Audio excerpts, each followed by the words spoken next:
বাবা। লোকে বলে অঘোর বাবা গত 250 বছর ধরে প্রতি বছর একবার করে আসেন। ছেলেবেলায় নবীন অঘোর বাবার কাছে এসেছে। অঘোর বাবা কারো সঙ্গে কথা বলতেন না, আপন মনে ধুনি জ্বালিয়ে চুপচাপ বসে থাকতেন চোখ বুজে। লোকে ফল মূল চাল ডাল দিয়ে যেত মেলায়, সবই পড়ে থাকত। মাঝে মধ্যে হয়তো এক আধটা ফল খেতেন।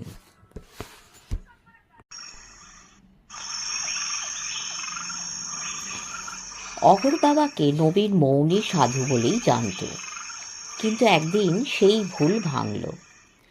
বছর 3 আগে অঘোর বাবা যখন সকালে ধ্যানে বসেছিলেন, তখন নবীন এসে প্রণাম করে সামনে বসতেই অঘোর বাবা চোখ মেলে চাইলেন। নবীনের দিকে ধীর দৃষ্টিতে খানিকক্ষণ চেয়ে থেকে হঠাৎ জিজ্ঞেস করলেন, এই জায়গাটার নাম কি রে? নবীন ভীষণ চমকে উঠল গমগমে সেই গলা শুনে।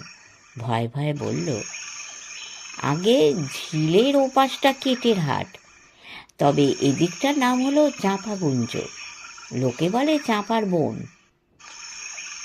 অঘোর বাবা তার বিপুল গোঁপদারির ফাঁকে একটু হেসে বললেন, বড্ড ফাঁকা জায়গাটা, ভিতরটা একেবারে খোল।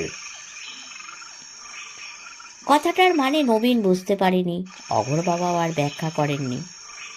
অঘোর বাবা সেই কথাটা আজ মনে পড়ল নবীনের। তাহলে কি চাঁপাকুঞ্জের তলায় মাটির নিচে কোনো গুহা আছে?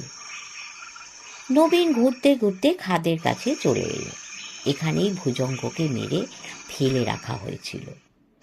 নবীন খাদের ভিতরে নেমে চারদিক ঘুরে দেখল, কোথাও অনু বিলুর কোনো চিহ্ন নেই।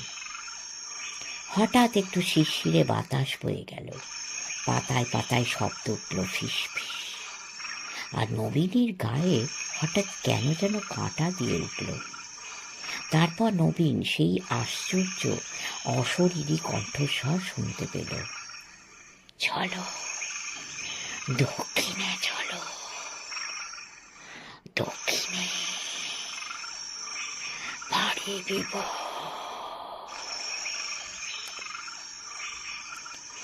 নবীন একটু হক চকিয়ে গিয়েছিল ঠিকই, কিন্তু চট করে দুর্বলতা কাটিয়ে সোজা হয়ে দাঁড়ালো।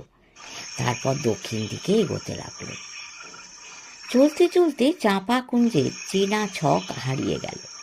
সে শুনেছে দক্ষিণে জঙ্গল গিয়ে মিশেছে সুন্দরবনে, এদিকটা সাংঘাতিক দুর্গম, লোক বসতি একেবারেই নেই।